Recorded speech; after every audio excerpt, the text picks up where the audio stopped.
Hey y'all, welcome back to Cedar Country, our second episode. That's Ray. Howdy. And I am RJ, since Ray decided not to introduce me. What a lovely co-host I have. Do you want to try that again? Let's try it again. No, we'll get it next week. Oh. Well, now I look like a loser. Alright, fine, we'll do it again. Hey everybody, welcome to Cedar Country, episode number 2. That's Ray. That's RJ. And this episode is definitely going to be more of one of our edutainment, I guess we'll call it. More of an educational episode. This week, I at least wanted to start us down the rabbit hole of the history of country music. But a common thematic idea in country music is roots, like, you know, the roots of things. He's in that Zac Brown Band song, Roots. So I wanted to go back even further and kind of see where did country music come from, branching out. And so it's going to heavily focus on one of the, I guess since I actually referred to them as roots initially, we're going to primarily focus on 1/2 roots. Both of them, if you want to split country music into 2 roots, country music is by and large an American music genre. It was one of the first American music genres. The music that we commonly refer to as roots music, or it's classically known as folk music. But as I mentioned last week, folk music takes on a kind of different connotation nowadays. So now we call what they called folk back then, or old time music, what we call old time music or roots music. And that was what kind of evolved into country music, or I guess country music spawned out of that. But the history of country music goes back to even pre-America. I took a class in college called American Popular Music. And so we kind of took a look at the history of popular music in America. And obviously back at the beginnings, we talked about kind of the influences for different popular American genres of music, country being one of them. And with that one, we talked about how the 2 main roots for country music, they come from Europe and from Africa. And unfortunately for us, there isn't a lot of written history, at least with music, when it comes to the African side of the history of country music, which is super unfortunate. I would have absolutely loved to go into kind of like what kind of led us to it. So I mean, that has a lot to do with like their habit of not recording things, but more of having sort of a story sort of. Yeah, it's an oral history as opposed to a written history. A lot of older cultures, particularly during I can't say pre anything because it really depends on the culture. You have ancient cultures that have written history, but unfortunately for a long time, I'd even argue, I mean, Egypt is definitely a part of Africa, so that there's definitely written history in Africa, but I don't remember offhand, and I can't remember where my book is about it, but I don't remember what part of Africa the roots of country music originates from. But it's kind of the same thing. It also led into like Delta blues, Memphis blues, basically blues, rhythm and blues is also kind of has evolved from African roots. A lot of what we have in country music from African roots more has to do with some instrumentation, particularly with the banjo. The banjo is an adaptation, an evolution of an African instrument that I cannot for the life of me remember the name of. But then the other thing, obviously, is, because as you know, a popular genre that has come from African roots other than country music is rhythm and blues.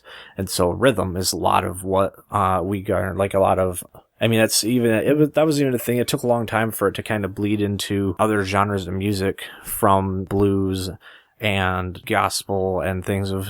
To kind of give a simple example, talking about, I'm really bad at explaining things. So to give a kind of simple example, instead of, you have 4 beats in a measure, 1, 2, 3, 4, and talk about clapping, so keeping time, a lot of the music that has kind of come from European culture really focuses on the 1 and the 3. So 1, 2, 3, 4, whereas we're talking about on offbeats in that, and kind of what some may call non-traditional kind of rhythm. So having on the 2 and the 4, 1, 2, 3, 4, and that kind of has been kind of used in country music over time. So looking at blues is a good way, and we'll have a whole episode where I want to talk about blues. Not all blues, because blues is kind of turned into a different kind of sounding genre of music, but early blues very much has a lot to do with what has become like Southern rock and country music comes from blues, particularly I think like Delta blues and Memphis blues.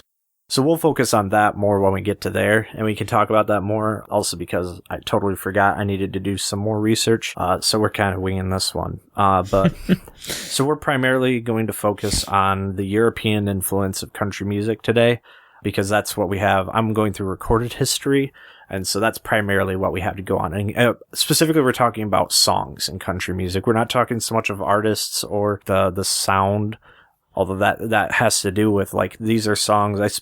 I specifically, what I did is I went through Wikipedia and I went through like the history of music as far back as I could and picked at songs and listened to a little bit of some of them that kind of were like, yeah, that makes me think of that might have been something that down the road influenced country music in some way or influenced something that influenced is it the kind of 7 degrees of separation idea of influencing that influences that, even though 7 degrees of separation actually has to do with knowing people, but that's beside the point. So basically we're just gonna take a look back at songs, and so primarily what it's gonna be early on is gonna be help me out here. You know a lot more about Middle Ages kind of stuff. Yeah. So is minstrelsy the like music of the Middle Ages? Right? Pretty Is that what they much, called yeah. it? Okay. I think so. Because there's also minstrelsy. We'll talk about this later. Minstrelsy is kind of a kind of dark spot in American history. Is minstrelsy is also the name of a American. It's a dead genre. I would say a dead genre of music.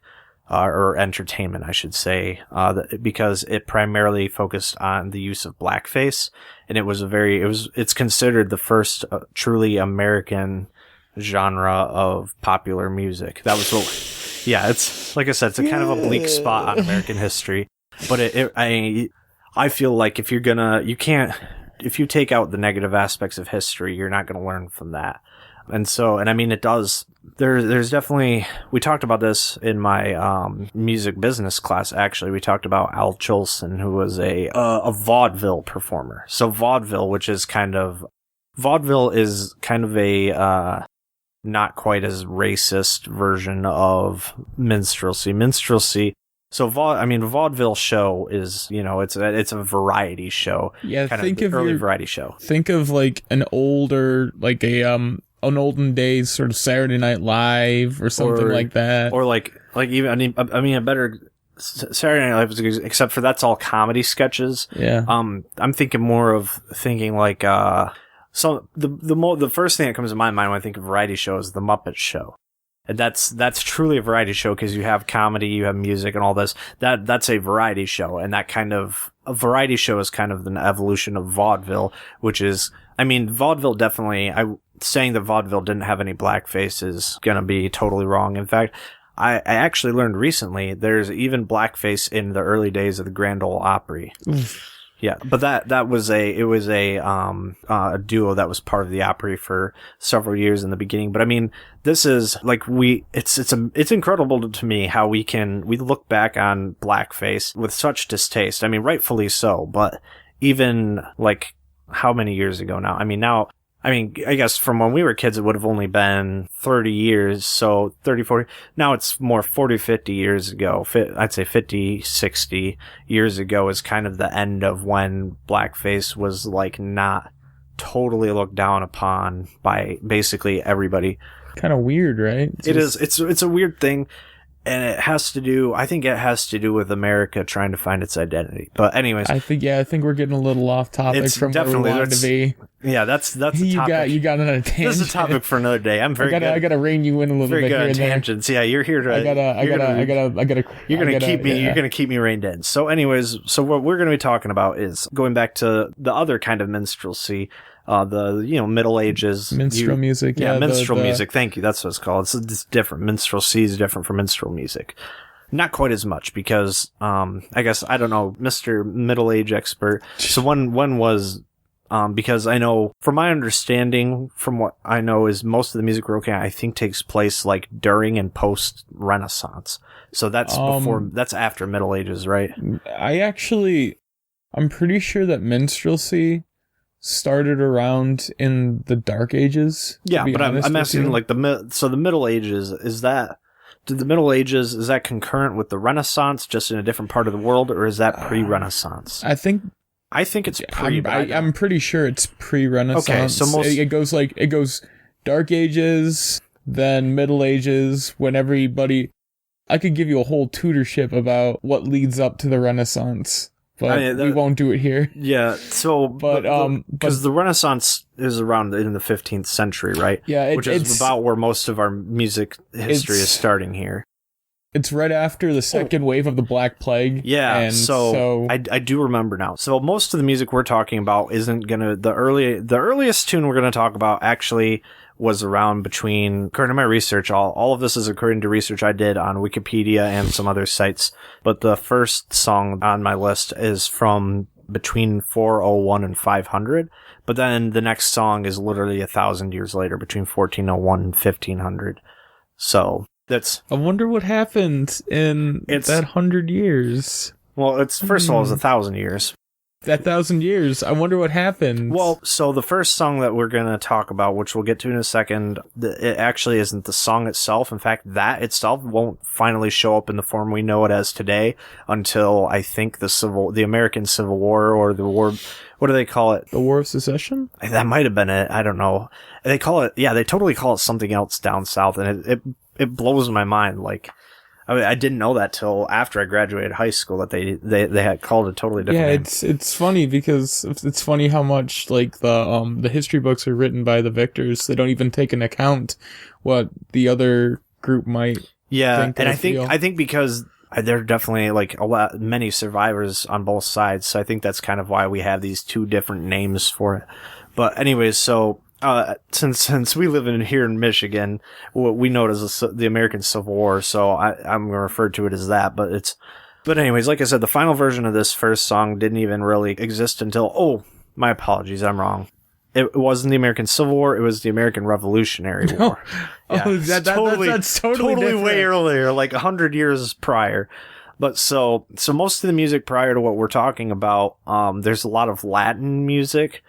There's a lot of classical, like the Baroque period happened before. I remember this doing my research because I went through years before I found anything that was like can use, because it talked a lot about operas. There was, a lot of it is like, Bach and Mozart and all that, and then even Beethoven. But like before that, they had like things like there was in like ancient history, there was like a written thing of what they say is like a song from an ancient culture. I don't remember because it wasn't what I was looking for, so I kind of glazed over all that. And then there's like a lot of, like there's a lot of music in Latin, and a lot of it is like Gregorian chant, or it was a lot of stuff in the Catholic Church. Country music more has its roots in kind of the folk music side of things, and we don't really have a lot of that until music kind of evolved here in the 1500s. So I guess now is as good as time to actually get into the kind of history we're talking about. So the oldest song I have on this list is, like I said, between 401 and 500. And can you wager a guess what's the oldest song that I have tied to country music? Is it Greensleeves? No. No? What is it? Yankee Doodle.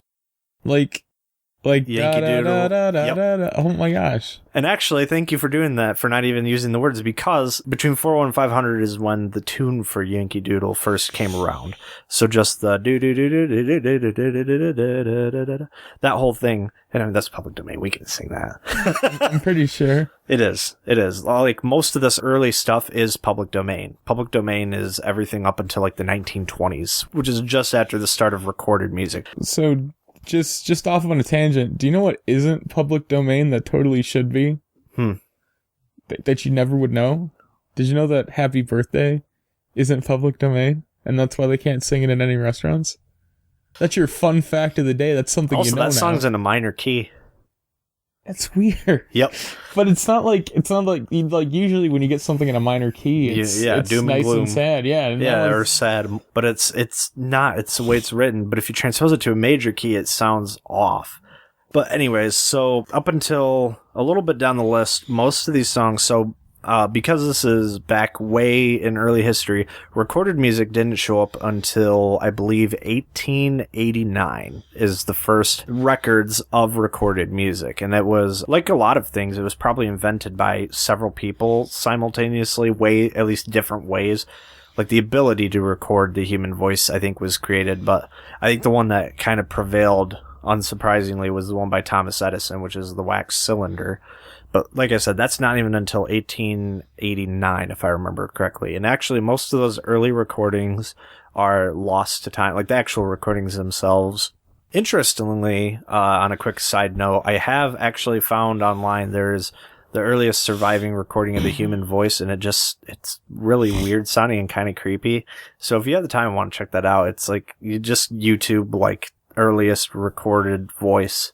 Well, I can imagine that it sounds just a little off. It's some woman talking or something, I think, and it's from France, I believe, is where it. Is it her saying like Mary had a little lamb or something like that? I believe so, yeah. Something similar to that. Oh, yeah. Which reminds me, you mentioned Mary had a little lamb. So on this list, even though we're talking about music, there are some nursery rhymes, and I feel nursery rhymes have definitely kind of like tie into country music. To tie it directly into modern country music, there's that Casey Musgraves song, Merry Go Round. And one of the line, Mary, Mary, quite contrary, she got bored, so she got married. But anyways, good song. Anyways, so because this is all pre-recorded, when I was writing this list down, I was specifically, instead of putting the recording artist, I have the composer. So up until we get to recorded music, we're going to be talking about the people that wrote it. And then after that, we're going to be talking about, because it's supposed to be the popular music. Well, I mean, I don't think I don't think they would write down every single other person that performed it in their stead, to be honest with you. Yeah. So I'm going to be mentioning the composers for these songs up until we get to recorded music, which will probably not be this episode because that's a ways down. But after that point, then we're going to be talking about, because country music kind of originated around the same time that recorded music first was invented. Country music came around a little bit later, but not by much. So we're pretty much going to get right into popular artists of country music. So, anyways, like I mentioned, the earliest song we have on this list is the tune for Yankee Doodle. So just the do-do-do-do-do-do-do, and that came around between 401 and 500. And then the first version we have with lyrics, there was different lyrics than we have today, and it was in Dutch. And that's from Holland, right? Is where the Dutch are from? The Netherlands. The Netherlands? The Netherlands. Okay, I feel bad. I should know that. I know I should have known that. Dude, Michigan is so Dutch. You should totally know that. That's why I'm really... So, the name of the song, then, is called, and I'm, like many, there are a couple foreign songs on this list. And I mean, even though Yankee Doodle is a kind of song, I'm going to probably botch the pronunciation, but it's Yanker Diddle. That one I might not botch as bad. There's a couple songs later. We have one that's in French. Yanker Diddle? Yeah, I was to say, if I'm wrong, it's probably going to be Yanker Diddle. But I don't know Dutch very well, the language. And by very well, I mean at all. I know a little bit of Dutch. I know a little bit of... Then I'll trust you on this. It's probably Yanker Diddle. But it's a different lyrics, but it was a popular version of that song up until the new lyrics were written during the American Revolution. Still, nobody knows who came up with those words. But that adding the words to the tune kind of came around about 1,000 years later, between 1401 and 1500. I'm fairly certain that it was sort of a parody song, because I remember... We're going to get to that, because that has to do with the final form of the song. You are right. You're totally right. We'll get to that. For that, we got to get down to the 1700s, and we're still back in the 1400s. Most of these, by the way, it's about the time that it was composed, although some of the accuracy on that is probably not totally right, especially like the older it is. So I apologize for any off information here. This is just based off my research that I did. So anyways, the next song that we have is called The Battle of Otterburn. Nobody knows exactly who wrote that song, and that originated in the 1430s, is as far as I could get it. This is one of the cases of kind of where we branch out with European. A lot of it is going to be, there's going to be a little bit of French, but not mostly, because France is mostly, especially at this time, dealing with like your classical and your opera and things. Same with, I think, Germany. So this is going to be more like the Scottish Highlands and Ireland. So there's definitely going to be some of those. There's going to be more further down the list. We're going to have some like sailor tunes or shanties. That's the term for it. And then there's some like I said, minstrel songs and things and stuff that kind of came along that the Britain part of Europe, I guess, is what that be. I'm not as familiar with Europe as I should be probably. I can lead you along. Okay. But the Battle of Otterburn, which is it's kind of like a minstrel tune where it's a song written about a battle. The battle itself, I guess, took place in Scotland.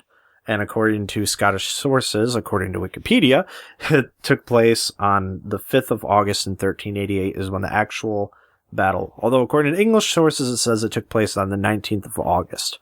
So kind of some debate there. Yeah. Conflicted thing. Basically, it took place the battle took place in 1388, and a song written about the battle that became popular called The Battle of Otterburn, which is the name of the battle, obviously, became popular in the 1430s. And then the next song on the list, I'm going to botch the pronunciation. It's a German tune. Pardon my bad pronunciation in German. Do you want me to? Yeah, go ahead, Ray. Go take a stab at it. Es für ein Bauer eins Holz. Yeah, I would have totally done that differently, probably even. I don't know if there were lyrics to it. This is from 1480, but this is the tune or the song that would evolve into The Farmer in the Dell. Es für ein Bauer eins Holz. Es für ein Bauer eins Holz. So let's go to Wikipedia. So it's known as a lot of these nursery rhyme. It's a nursery rhyme, children's song singing game, but it definitely, it definitely hits on a lot of what country music is known for, which is the rural life, the farmer in the dell. So this song is included on what is called the Roud Folk Song Index, which is something, I don't remember who put it together, but it's from like the 70s, 80s, 90s they started. And some hippie dude. It's still, actually it's like a professor or something, and it's still like being updated today. I don't know if it's by him or by the foundation that it's part of or whatever, but it has a lot of like sea songs and folk songs from different parts of the world, particularly some Europe, but there are also some American ones on there because folk songs, continued into America with having new ones created. I mean, when I say folk songs, I'm also including things like Bob Dylan songs and things like that I think are included in this. I'm not sure. It's been a while since I looked at that list, but a lot of these songs on here I got from that I didn't just find going through like the history of music. So there are definitely lesser known tunes that are like folk songs and things. So this is one of them. Quote Wikipedia, the rhyme was first recorded in Germany in 1826. Even though it says 1826, songs being written down don't necessitate them being that old, and some of them are way older. Like I said, this one is probably from, like, I did this research a while ago, and I'm not going to remember where I found all this information, because my memory's not super great about a lot of things, but I came to the conclusion that the song is from 1480. So the next song that we have is known by two different names nowadays, more commonly known by one than the other, and this is also the first song on our list. It's an old tune that is now become a Christmas song. So there are going to be some songs in here that are Christmas songs. But even getting into country music that's popular, we're going to run into that again because I think one of the big hits in country music one year was Gene Autry's like Rudolph the Red-Nosed Reindeer. So I think that made just like the general top hits. But anyways, that's way further down. But the first song that we're going to talk about with that is God Rest Ye Merry Gentlemen, which not quite as commonly known, but is also known as Tidings of Comfort and Joy. And much like many, we're about halfway before we get to a possible composer, but not likely composer. But as of right now, we're still in where the composer for this tune is completely unknown. But this song, it's a common Christmas song, so everybody probably knows it. But it was originally from, as far as we know, like I said, especially this early stuff, this is all kind of guesstimates based on research. Between 1500, and that's another thing, especially this early stuff, we're going to have a lot of between such and such, because it just tells me it's from this century. So this is going to be the 16th century, because it's between 1501 and 1600. But then the next song is going to be the original version of John Barleycorn. which is a folk song, I believe. I don't remember a lot about it. It's a super old tune, and there's a more recent version of that somewhere there. And that song was another one from the 16th century, so between 1501 and 1600. Most of these songs I kind of know, but then you throw that one up there, I know nothing about that freaking song. All right, let's go down the old rabbit hole. John Barleycorn, folk song. It's a British folk song. The character of John Barleycorn in the song is a personification of the important cereal crop barley and of the alcoholic beverages made from it, beer and whiskey. In the song, John Barleycorn is represented as suffering indignities, attacks, and death that correspond to the various stages of barley cultivation, such as reaping and malting. It says countless versions of the song exist. A Scottish poem with a similar theme, Coisold Nacht Alain Honorit Bay. Yeah, no idea. Let me hand that iPad over to me. Okay, it's the first hyperlink there at the top. Coisold Nacht Alain Hort Honorit B. Okay. I mean, that's probably about as good and or as bad as I got it. So basically, that it's an English broadside. It's Gaelic. Yeah, it's definitely Gaelic. Yeah. The next song is we have a couple more songs that just kind of are from the 16th century and have no specific date or year attributed to them. It's known by both the Little Mohi and the Lass of Mohi, and it's a folk song of some origin. I want to say either Scottish or Irish, but I'm not quite sure. And then the next song is one that probably everybody knows, Nos Galan, or in English, New Year's Eve. Actually, maybe that isn't it. That might... Oh, I'm thinking of something else. I'm thinking of Auld Lang Syne is what I'm thinking of, and I think I have that confused. But it's a New Year's Eve song. It's called Nos Galan or New Year's Eve. This is also from the 16th century. And another one, this one, again, is either an Irish or Scottish. With this one, I want to lean towards Irish folk song. I'm going to botch this. There's an English version, or an English title, but it's The Frog Cam, or Came, but I'm going to go with Cam because there's no E. The frog come to the milder, the frog went a-courting. Mm-hmm. I'm not familiar with it, but you apparently are. According and she did. Oh, yeah. Okay. Yeah. So that's, that was from, no later than 1548, but it might be older than that. Granted, a lot of these songs might be older than I say they are. That's one of those things, like, early Europe didn't record their stuff so well until it, like, if it didn't become popular, they wouldn't put insignificant things down. So, like, I can't even imagine how much music we've lost over these years. I mean, but that's the other thing, is oral tradition. I guess, like, old versions of songs we've definitely lost, but oral tradition is pretty strong in basically every culture. So there's not, I'm sure we haven't lost as much as we may think we've lost, but I'm sure we've definitely, like, lost some songs because it just happens. So the next song is called The Ballad of Chevy Chase. There's some pretty fun trivia about this song, which should be kind of obvious, is the fact that the famous SNL actor Chevy Chase was named after this song. At least according to Wikipedia. According to Wikipedia, the ballad inspired the childhood nickname and adult stage name of the American comedian and actor Chevy Chase, whose actual name is Cornelius Chase. Which is really cool. That's pretty neat. Yeah, so the song is about, it's an English ballad. Oh, that's right. It's actually, there are two ballads that are called The Ballad of Chevy Chase. So the ballads tell the story of a large hunting party upon a parcel of hunting land, or chase, in the Cheviot Hills? Cheviot? I don't know. Cheviot. A range of rolling hills straddling the Anglo-Scottish border between Northumberland and the Scottish borders, hence the term Chevy Chase. The hunt is led by Percy, the English Earl of Northumberland. The Scottish Earl Douglas had forbidden this hunt and interpreted it as an invasion of Scotland. In response, he attacked, causing a bloody battle after which only 110 people survived. Both ballads are collected in Thomas Percy's Reliques, and the first of the ballads in Francis James Child's Child Ballads. Different versions were collected in England, Scotland, and the U.S. Are you telling me that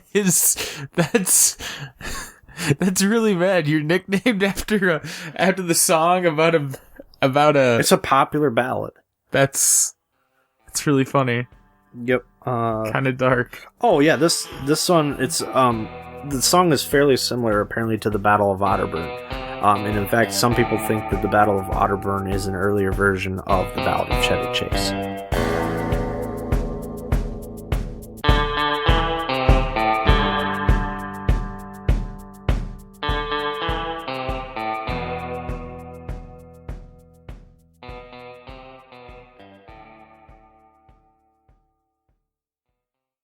Hey everybody, this is RJ, Ash, Ray, Brandon, Harrison, and Bronson. We host a Dungeons & Dragons podcast called Realms and Nerds. Some highlights of our show include wreaking havoc in every town we visit, Blowing up hot tubs. killing off fan favorite characters, High necromancers. Inappropriate wedding etiquette. And every now and then, actually good storytelling. Join us in the realms of Pridea for fun fantasy adventures. You can find us on Podbean, iTunes, Google Podcasts, Spotify, or just about wherever you get podcasts.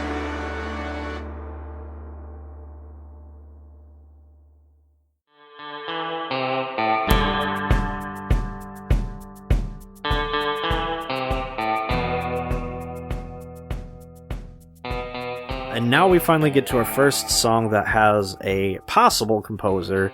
Although, from what my research shows is an unlikely composer, there's a very small chance. It is another, now known as another Christmas song. What Child Is This? Although, I think I have it later in the list, What Child Is This? With lyrics, but I think the original tune, Greensleeves, it's from 1580, and although the composer is officially unknown, there is a theory that it might, not very likely, but maybe was written by Henry VIII. Which, not super great, but hey, that's history for you. Yeah. So, and then we get to another song. This is another song that's really popular. It was made popular by the folk duo Simon and Garfunkel. The song is called The Elfin Knight. Never heard that song. I'll have to look it up. You actually have. Yeah. Well, probably not the song in that form, but the tune is the tune to Scarborough Fair. Oh. Yep. It was written sometime between 1600 and 1650. So the first half of the 17th century. But the original song at that time is called The Elfin Knight. Again, unknown composer. We're back to not knowing the composer at all. And then the next song is another popular Highland folk song. Bonnie Barbara Allen.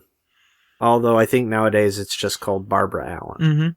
Mm-hmm. Or Barbary Allen. I've actually performed that song, like, in high school when I used to be a choir kid. We performed that song. Was that part of, was it just for one of the concerts, or was that for the Madrigal dinner? No, it was show? for a competition. Oh, for a competition. That's nice. Yeah. I love that tune. There's a popular version of that was performed by Jean Ritchie. I think she was an immigrant from like the Highlands, but she lived she grew up in the Appalachia area. It goes like da da da da da da da da da da da da da da da da da. Well, maybe is in Scarlet Town where I was born, there was a fair maid dwelling. Do do do do do do do. And her name was Barbara Allen. In little town where I was like you said, you performed it back in choir, so it was probably a more formal version of it. But it's definitely a song that's been recorded by some early country music artists. I don't know if there's many modern recorded takes on it, but it's a very good tune. It's about a girl named Barbara Allen that's summoned to a boy that loves her is dying, and he wants to see her before he dies. And then she's heartbroken, and she dies herself, and they were buried next to each other. And then roses. Rose grew like a true lover's knot. Barbie Allen. That was like the end of the song. It's a very good song. It's that is also from the 1700s. And then we get to a song, and a lot of these songs, these early songs especially, have a couple names that they're known by. So this one is called Matty Groves or Shady Grove. It's another folk song. Most of these are probably folk songs. It's a lot of folk songs and stuff, and that's again from the 17th century. Here's one that you know, and this is another one that more recently has been kind of delegated to nursery rhymes and children's songs, but Rain, Rain, Go Away. Of course, everybody knows that. Rain, rain, go away, come again another day. This is also from the 17th century. And now we get to the first one that... there is actually a tune to this one, but some of these nursery rhymes don't have a tune so much as just a rhythm. But Three Blind Mice. Now that we're getting into the 17th century, we're getting way more into some nursery rhymes. And this is actually also when we're going to start getting, for the most part, I think, more specific years as opposed to this decade or this century. So it's unknown who wrote Three Blind Mice, although it's stated that it might have been written by Thomas Ravenscroft, and it's from 1609. So I couldn't find the name of this one. This is one I'd like to probably go, not necessarily for the podcast, but in my own time, I'm probably going to go back and try and find this info out more because I really like this song, or at least a certain take on it that I really love. But it's the English lyrical song that inspired the song The Old Chisholm Trail. So the version that I'm very familiar with and really love is by Randy Travis. I went back and I found like one of the old versions of it, and actually I found obviously variations on the lyrics for pretty much every line, but variations on it's a similar but different stanza, I guess, or verse. But there was one verse in Randy Travis's version that in the version that I found there wasn't any correlation to any other verses there, and there was no version. I can't remember what it was offhand, but it's one of the ones towards the end of the song when he's like meeting with his boss, and I can't remember exactly when. Yeah, that song kind of reminds me of like House of the Rising Sun, where nobody knows where it came from, but everybody and their mothers sang it. Yep. But that song is from 1640, or at least the English lyrical song that inspired The Old Chisholm Trail. The Old Chisholm Trail, I think, is a song that kind of was, I mean, nobody knows its exact origins, but I'm fairly certain it's from the American West. And then now we get to our first confirmed composer and another Christmas tune. This one is called The Huron Carol, or 'Twas in the Moon of Wintertime. Yeah, you never hear that. That's It's not this song, isn't it? I'm like, surprisingly, we haven't really heard it despite our proximity to it. But apparently, from my understanding, this song is still fairly popular in Canada. But I know I've heard of it, and I know I've heard it at some point in my life, but I couldn't tell you the tune or anything. But I know I've heard of it. Like I said, it's called The Huron Carol, although I think I've heard of it referred to more of 'Twas in the Moon of Wintertime. But it was written by, I'm going to botch this because it's like a French name, but it's Jean de Brébeuf. Not sure exactly how to pronounce it, but it's from 1642. It sounds like you didn't mess it up too bad. Now we're going to get to, I'm not sure about the first one, but the song after the one here that I'm going to mention is definitely kind of, despite the name, has nothing to do with where it's from. There was a point in history where it was a common practice, kind of like it was the thing to do in music, to give your song kind of an abstract name that didn't really have anything to do. It's kind of like Fall Out Boy on their early albums. Like Nirvana. Nirvana does it too, where they kind of give them a title that doesn't really correlate to anything in the song. It's not part of the lyrics. It doesn't have anything. It's like kind of a random name, although it's a lot more basic. So the first one here, which I'm not sure if this one is part of that trend, but it's called Grimstock. And I don't know much about this song at all, other than it was composed in 1651. And like I said, with most songs, I'm pretty sure it's a folk song. This next one is definitely part of that trend. The song is called Jamaica. I don't know who composed it. It's from 1670. But I don't know what it's about, but I think I listened to part of it, and it doesn't sound you probably, when you hear Jamaica, you're probably thinking like, steel drum kind of Caribbean music, or maybe even like Hawaiian music or something like that, but it's absolutely not like that. This is still your really old playing on a harpsichord maybe or something. And then we actually get to Scarborough Fair, the actual with the lyrics that we know and love today, though the lyrics for that tune came about also in 1670. Another fairly popular, I guess, children's song. This is one I remember learning on piano. Lavender's Blue. Mm-mm. Do do do do do do do do do do do do Do do do do do do do do do do do. That ring a bell. Lavender's blue, dilly dilly, lavender's green. I'll be your king if you'll be my queen. I probably botched the lyrics, but it's a popular children's tune. It's very. I like the melody. It's similar, like it's one of those melodies that it was kind of one of the simpler songs for me to learn on piano, but it has like this charming kind of like melody. Similar, I find like the same thing with For Elise, and there's Alouette. Oh, those are both more classical pieces. I think both of those are composed by. It kind of reminds me, do you remember, like, one of those, like, organ grinders? Do you know what an organ grinder is? Not a fan, but I know I've heard of it. Like, the thing, like, is it kind of an autoplay thing? Like the guys with the monkeys, the tin cups? Oh, yeah. Yep. It kind of reminds me of something that would be on an organ grinder. I'm sure that at some point in history there's been an organ grinder. It played a tune similar, if not actually used, Lavender's Blue.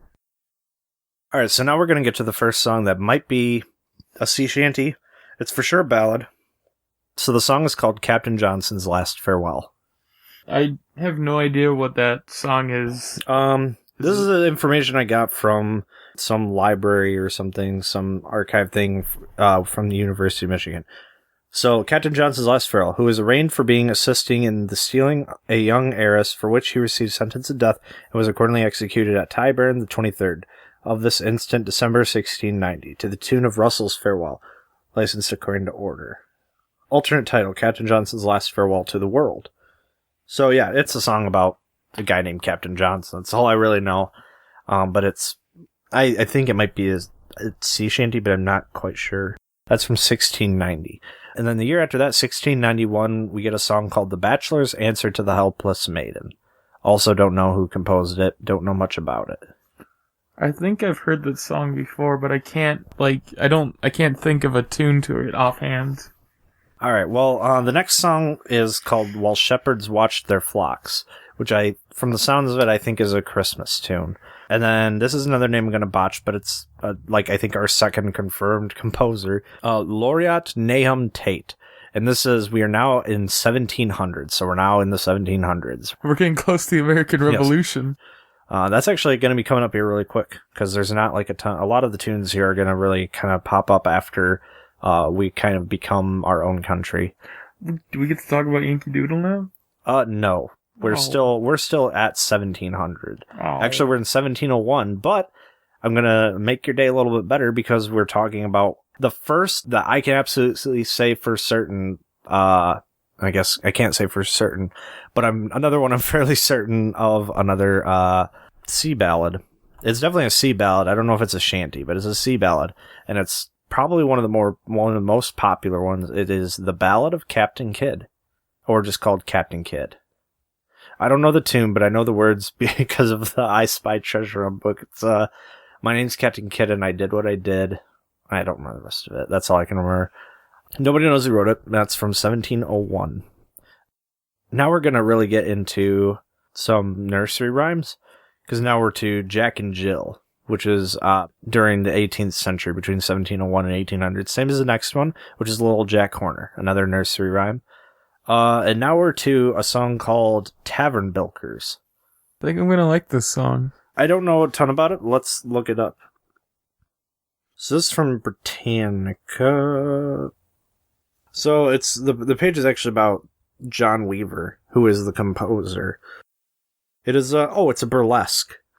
Tavern Bilkers is, I guess, a burlesque that he wrote and was a part of, because he was a dance teacher like his father. It's from but it's from 1702, and now we're gonna get to a song that I know you know, called Sam Hall. I believe it is the same Sam Hall that Johnny Cash recorded in the American 4. I feel like I've heard it. It's just If you went back and listened to it, I'm sure it's one that I don't know. Probably sure that. But I believe it's the same tune that Johnny Cash recorded on the American 4. So that's called Sam Hall. It was written 1707 or later. It's not confirmed. They think that might be I think it might be when it was written, but it might have been written later than that. The composer in this one I can't super confirm. But now this is our first kind of we're going to get into kind of songs that kind of influence the more gospel side of country music and is more of traditional hymns kind of deal. So the first one here is called When I Survey the Wondrous Cross. And from what I understand, it's written by Isaac Watts. I have a note here for myself that says double check, which means I guess I'm not super sure if it was written by him, but I don't really know for sure. And that was from 1707. And now we have another nursery rhyme in 1708, Old King Cole. Another kind of children's tune that you should know, The True Lover's Farewell, although more commonly known now as Fare Thee Well. Fare thee well, fare thee well. I always get that song, like, I kind of, like, evolve that whenever I kind of think of that one into Polly Wolly Doodle, which I don't think is the same song, but, fare thee well, fare thee well, fare thee well, my family friend. I don't know that song, bud. Okay, but it's from 1710, and I'm surprised you don't know that one. Wow. So this one has 3 different titles. I will tell you when I'm done saying the end of the main title that I guess I gave it, which is The Farmyard or The Merry Green Fields. That's the name of the title. The Farmyard, or The Merry Green Fields. But its 2 alternate names are Old Missouri or Ohio. Frick, that first name was a freaking mouthful, man. Yeah, I know. It's from 1719 or 1720. I don't know much. Here's a song that, another children's song, but if you don't know this one, I will be incredibly surprised. I guess I'm not super duper surprised with Fare Thee Well. I am, but I'm not. But I am. But this one, you absolutely have to know this song. Ah, vous dérangez, maman. You have to know this, come on. I don't speak Italian. It's actually, I think, French. I just can't speak French. I don't speak Italian. However, it's known here as Ba Ba Black Sheep. What song is that? I'm kidding with you. Yeah. Have you any wool? But that's from 1731. And some more children's nursery rhymes. These ones I don't know of any tune, I guess. I mean, some of them have kind of a basic tune, but it's more of, like I said, kind of a rhythm, like Hickory Dickory Dock. Or Sing a Song of Sixpence. Or Mary, Mary, Quite Contrary. Which all those kind of seem to have the same rhythm. Hickory Dickory Dock. Sing a Song of Sixpence. Mary, Mary. I guess Mary, Mary, Quite Contrary is a little different. But they're all from 1744. And then we get another hymnal, which is Soldiers of Christ Arise by Charles Wesley. All right, Ray. Tell me what song we're going to next. If it's not Yankee Doodle, man, I'm going to be mad. It's Yankee Doodle. Heck yeah. Yankee Doodle, as we know it now, came about in 1755. The tune, as I said, is as old as 401, so it's the oldest song on our list, but the words that we know, Yankee Doodle came to town riding on a pony, etc., didn't come about till 1755, amidst the turmoil in the American colonies. So, this is obviously, once again, verbatim straight from Wikipedia. The tune of Yankee Doodle is thought to be much older than the lyrics, being well known across Western Europe, including England, France, Holland, Hungary, and Spain. The earliest words of Yankee Doodle came from a Middle Dutch harvest song, which is thought to have followed the same tune, possibly dating back as far as 15th century Holland. It contained mostly nonsensical words in English and Dutch. Yanker diddle doodle down, diddle dundle, lanther, Yankee viver, voever voun, botermilk, und tanther. Farm laborers in Holland were paid as much buttermilk, botermilk, as they could drink, and a tenth tanther of the grain. The term doodle first appeared in English. Wait, hold on. Yes. Drinking buttermilk? Well, buttermilk is a hyperlink. Let's see what this is. Buttermilk is a fermented dairy drink. Traditionally, it was the liquid left behind after churning butter out of cultured cream. However, most modern buttermilk is cultured. It is common in warm climates, including the Balkans, South Asia, the Middle East, and the southern United States, where unrefrigerated fresh milk sours quickly. Buttermilk can be drunk straight, and it can also be used in cooking. I mean, we're from Michigan. It's like me not liking sweet too much. It's just I didn't grow up drinking it, and I think I'm going to take some time here. I know I'm going to get a lot of backlash from people, especially because it's a country music podcast. A lot of people that like country music live in the South. But tea, unsweet tea and sweet tea, to me, at least what I've drank, literally tastes like the liquid form of, like, hay. And You don't like... I can understand sweet tea because it tastes like liquid diabetes. But you don't like regular tea either? no, it literally tastes like I'm drinking hay. Get the frick out of my podcast. No. Tea is delicious. I like tea, but not real tea. I like mango tea and peach tea. Get out of here. Go. All right. Anyways, I'm going to make you happy again. Go on, we're going to go back to talk about Yankee Doodle. So the term doodle first appeared in English in the early 17th century and is thought to be derived from the Low German dudel, meaning playing music badly, or dodel, meaning fool or simpleton. So, what do you think is the weirdest, line in that entire song? Off the top of your head. Stuck a feather in his hat and called it macaroni. Why? Well, I'm pretty sure it has to do with the Macaroni Club in England. You're not totally wrong about having to do with macaroni in England, but I don't know. Are you talking about club like a group or club like a club that you hit people with or what? Like a group, Okay, they were known for they were known for like elaborate feathered hats, and they actually named the Macaroni Penguin after that exclusive club. So you're pretty much right on, except for that it's a macaroni wig. And it's an extreme fashion in the 1770s and became slang for being a fop. Fop being a pejorative term for a foolish man excessively concerned with his appearance and clothes in 17th century England. It's funny that they would call us macaronis when you know that I could go on and on about the powdered wig and syphilis and all that fun stuff. Anyways, so dandies are men who place particular importance upon physical appearance, refined language, and leisure hobbies. A self-made dandy was a British middle-class man who impersonated an aristocratic lifestyle. They notably wore silk strip cloth, stuck feathers in their hats, and carried 2 pocket watches with chains, one to tell you what time it was, and the other to tell what time it was not. The macaroni wig was an example of such rococo dandy fashion, popular in elite circles in Western Europe and much mocked in the London press. The term macaroni was used to describe a fashionable man who dressed and spoke in an outlandishly affected and effeminate manner. The term pejoratively referred to a man who had, quote, exceeded the ordinary bounds of fashion, unquote, in terms of clothes, fastidious eating, and gambling. In British conversation, the term Yankee Doodle Dandy implied unsophisticated misappropriation of high-class fashion, as though simply sticking a feather in one's cap would make one to be noble. Peter McNeill, professor of fashion studies, claims that the British were insinuating that the colonists were low-class men lacking masculinity, emphasizing that the American men were womanly. It's really funny coming from the British. Again, to be honest, I mean, I'm not...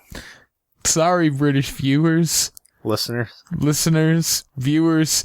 This is I have a real face for radio. Just kidding. Listen, it's funny to think about that they thought of us as low class and feminine. I mean, but you might, I'm sure there are people in Britain that would hear you say that and think, oh, it's funny of him to think that British people back in the 17th century were, and whatever. Powdered wigs were also popular in America until sometime in the early to mid 1800s. Mostly with Anglophiles. I guess that's a fair point. Anyways, we aren't talking about general culture. We're specifically talking about the history of country music. So let's actually get back into what it has to do with the song.